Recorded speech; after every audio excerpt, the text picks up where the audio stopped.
Hello once again and welcome to my kitchen. It's so nice to have you here. Today we're making something special. I only make this once, maybe twice a year for a special occasion like Christmas because the entire family loves it. It's relatively easy to make and it's so good. It's called émincé de veau zurichoise, or that's a French term, or Zurich Schnetzlers, or in English we would call it a Zurich ragout. But I like the other terms better. They have a little bit more of a romantic feel to them, so that's what we're calling it today. Schnetzlers, Zurich Schnetzlers. What it is, Schnetzlers means meats or anything cut into small strips, and Zurich is a nickname for Zurich, Switzerland. So this is where the dish was invented, and it's very, very popular. If you ever go to Zurich, Switzerland, you've got to find a restaurant that has Zurich Schnetzlers. Now we're also going to do it with Rösti, which is a big potato cake, and I'll show you how to make that. A very simple way of making that.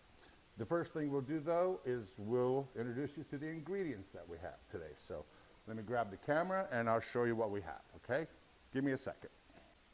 Alrighty then, for this particular dish, we're going to need some butter, some heavy whipping cream, some white wine, a little bit of olive oil. We'll also, of course, have our main feature, which I'm using pork today, some garlic, shallots, mushrooms that I've already cut up. There they are. And we'll also have a little bit of beef base at our side, and finally some flour, okay? Those are the dominant three, those are the dominant ingredients that you're going to need. I've already done the prep work. I've got my garlic cut, my mushrooms cut, and my shallots cut. So let's start cooking. The first thing that we're going to do is we're going to take our pork chops, and we'll trim a little bit of the fat off of them. Whoops, hello. And let's get rid of this so I can see. There we go. There's very little fat on this particular pork chop that I have here. It looks pretty good. The other one looks really good too, a little bit more along the edges. You want to get rid of the fat, although if you have a little bit on there, it doesn't really hinder the final taste of the Schnetzlers.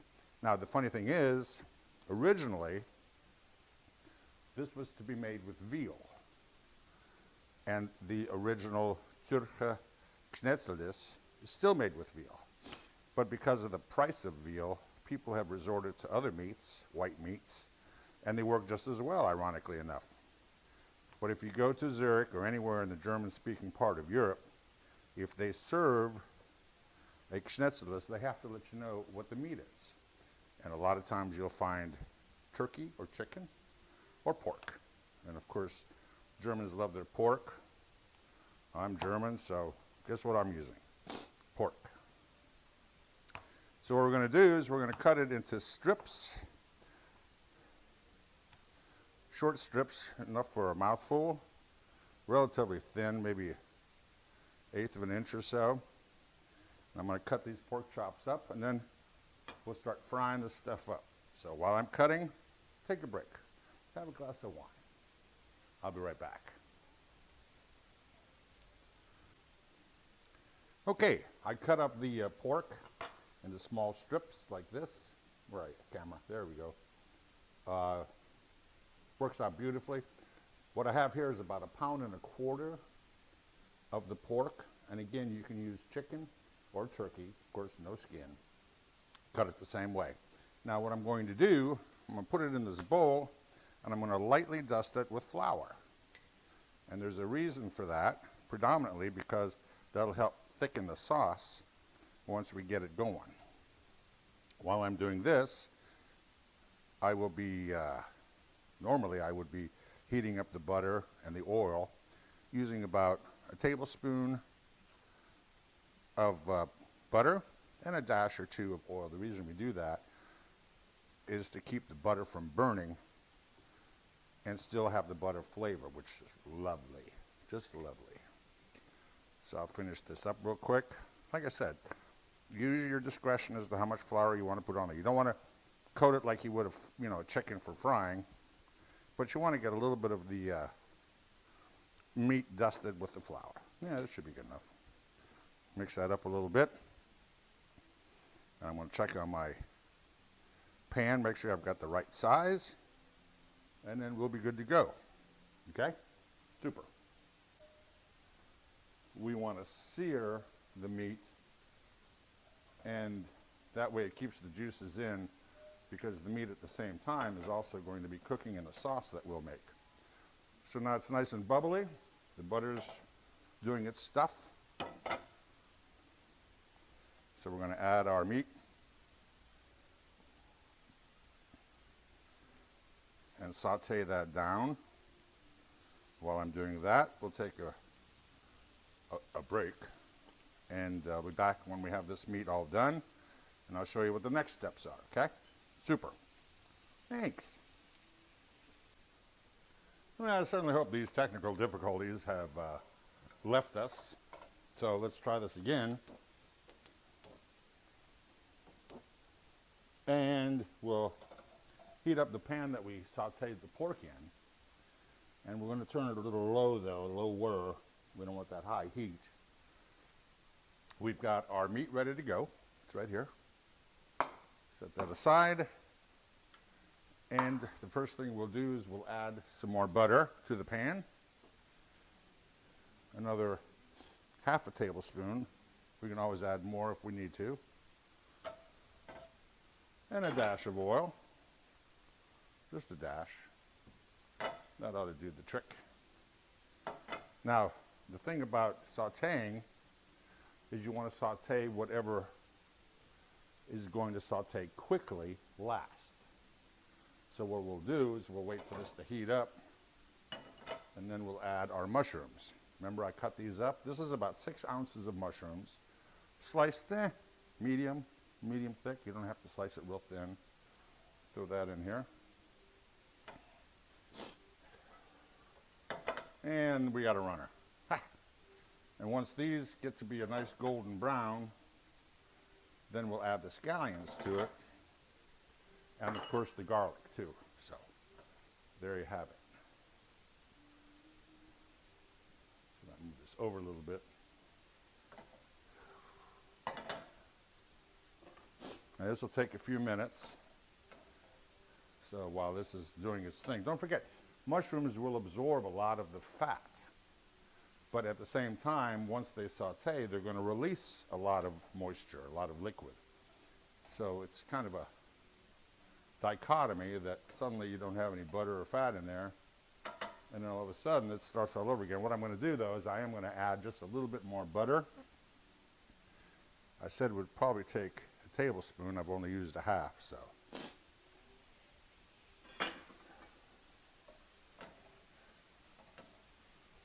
All the sweating has made my nose run, trying to figure out what's wrong with the camera, but such is life.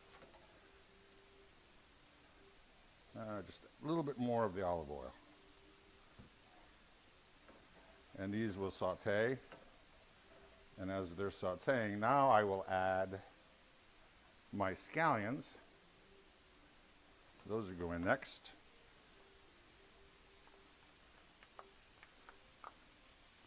Oh, that smells so good. And also my garlic, which is going to really make it smell good. I cut up 2 cloves of garlic, very thin. And we're going to let this saute. We want these onions, these shallots, and the mushrooms to have a little bit of color in them. So while I'm waiting for that, we'll take a little bit of a break. So we're continuing to saute, and you can see there's a lot of moisture in there now. And that's the moisture being released by the mushrooms. And we like that. It gives everything a nice flavor. If you don't like mushrooms, you don't have to put them in. Or you can put them in and pick them out. My oldest daughter does not like mushrooms. It's a texture thing, she says. So when I make this, she always picks the mushrooms out. But that's her prerogative. I still love her to death. Stir this up a little bit. And the shallots are just starting to turn a little color on the sides, which is what we're looking for. I'm going to give it a few more minutes and then I'll show you how it continues, okay? Well, I believe that the mushrooms and the shallots are done. So now we're going to take some of my white wine. Chardonnay is what I'm using. You can use virtually any white wine that you like, but you want to make sure that it's a drinkable white wine. You don't want to put something on there that you wouldn't drink at the dinner table. Even if it's a lesser expensive white wine, doesn't matter. As long as you drink it, you can use it for cooking. Don't use anything else. Don't use a cooking wine. I've said that 100 times. Because a cooking wine is bad wine that they put salt into and they sell it to you thinking that you're going to buy it and use it to cook with, and a lot of people do. So I'm going to turn it up just a little bit. And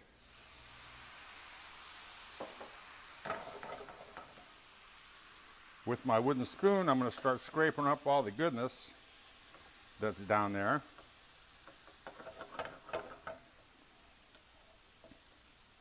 Oh, that's a magnificent smell and it's a magnificent color. Now we'll add the pork back in with all of its juice. Stir that around and we'll wait for the wine to totally evaporate. I'm going to put some more wine in here though. Ouch.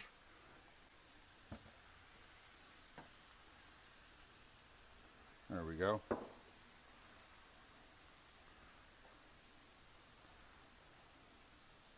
Oh, that looks and smells fantastic. Extraordinary. Let me reduce that, let it sit here for a few minutes, and then we'll finish it off in just a second, okay? I hope you're enjoying this so far, even with the technical difficulties, but I'm enjoying it, that's for sure. Well, here we have what's on the stove, simmering away. What I did while we were gone is I added a little bit of beef broth, because I want it to be more sauce. I love the sauce. But at the same time, I want a little bit more of a beefy flavor. And since we're using pork, I'm adding just a little dollop of beef base and incorporate that into the sauce. And then we'll taste it off and see how it tastes. We've let this simmer, by the way, for about 10 minutes. And then we'll be adding our cream.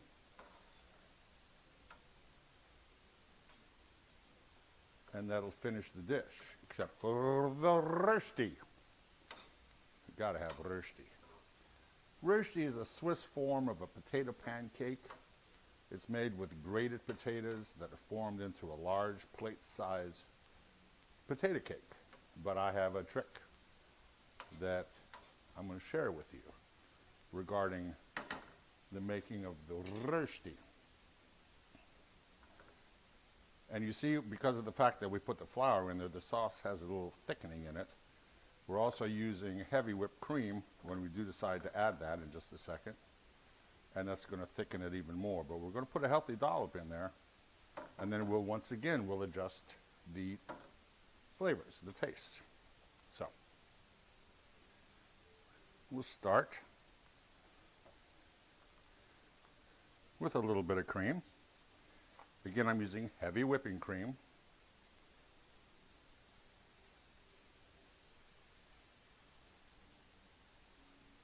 Oh, look at that.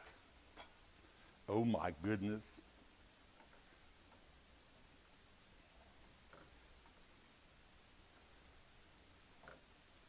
Yeah, baby. That's what Emerald always says. Yeah, baby.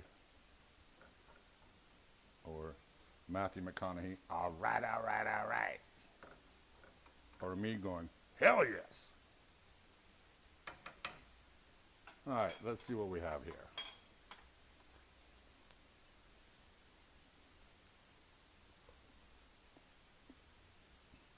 Seriously. Oh my goodness. We can even put in more cream. Oh yeah. That is just so, so good. We're going to put this on a back burner on low, very low, because you don't, well, with the neat thing about heavy whipping cream is it's not going to separate like milk would or other milk products would. Heavy cream won't separate. At least that's what I've been told, and to be honest with you, I've never had that happen. So I'm going to put this in the back and let that sit there for a while. I might add a little bit of paprika just for color, but we'll see. All right. Let me get back to full camera, and then I'll show you how to make the rösti. Okay, this is the fun part. Rösti, as I mentioned before, is a Swiss potato pancake.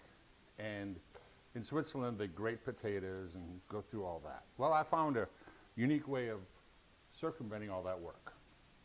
You go to the frozen food part of your grocery store, and you look for the little potato cakes that are usually sold frozen. Well, what you do is you thaw them, and you break them all up, like I'm doing right here. Break them all up. I have 4, because usually one would suffice, but this is so good that everybody wants more. Now, you really don't need to season this, but you do need to break it down. So I'm doing that with these 4 potato cakes that I bought at my local grocery store. I bought a couple packages of them, actually, because they're still good for breakfast, you know, with eggs and all that. But this particular dish calls for rösti, and this is my version of rösti, which is so simple and so easy. And it saves a lot of work and a lot of hassle. And that's why I'm bringing it to you. Make sure they're broken down pretty much. And if there's a clump or two, it's no big deal. So I'm going to show you what's next as soon as I heat up another saute pan. Here's the product that I have right now, okay? 4 potato cakes broken up. Alrighty, we've added some butter and oil like we did the last time. About a tablespoon, or half a tablespoon I should say, of butter and a little bit of oil. Same reason, to keep it from burning. Now we have our potatoes. They're all ground up or broken apart, however you want to say it.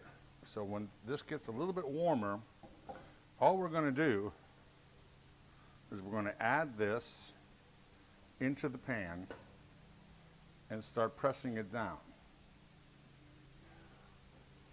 See what I'm doing? I'm pressing it down all the way around. Now the ironic thing is with these potatoes that you get at your grocery store, they're lightly seasoned, but they have a coating of oil on them, so you don't need a lot of fat. I hate that word fat in the kitchen, but that's what it is. It's fat. When I think of fat, though, I think of somebody that's a little overweight like me. I have fat, but not the cooking kind. So, it looks pretty even all the way around. I'm going to let it sit for just a second, and now I'll show you what we do. We got to get this nice and toasty on the bottom before we can flip it. So while I'm waiting for that, we're going to take another break. Alrighty then. Our potato cake is doing well. You can see that it's starting to brown along the edges, which is what we're looking for. And it's also one piece. So here comes the tricky part. Now, if you don't feel confident in doing this, what you do is you put a plate on top and then flip everything over and then slide it off the plate back into the saute pan. I am hoping that I don't make a mess of the floor. And I got half of it. I was a little afraid to get it all. Aha! But I managed to save it, so that's what we're looking at. And now we're going to just saute it or fry it or whatever you want to call it on the other side, and we have ourselves a potato cake. This gets served with this, and it's exquisite. It's just exquisite. So there you have it. Zurich Schnetzlers mit Rösti, my way. And I think that if you make this, you'll thoroughly enjoy it. And who knows, you might even save it for those special occasions, Christmas or an anniversary or somebody's birthday, something special, because it really is a special meal. As they say in Switzerland, enjoy a gute Miteinander. And there you have it. Like I said, amancé de veau avec Rösti. Or in English, Zurich ragu with a potato cake. Doesn't sound as sexy. That's it for today. We got more coming up soon. Thanks for watching.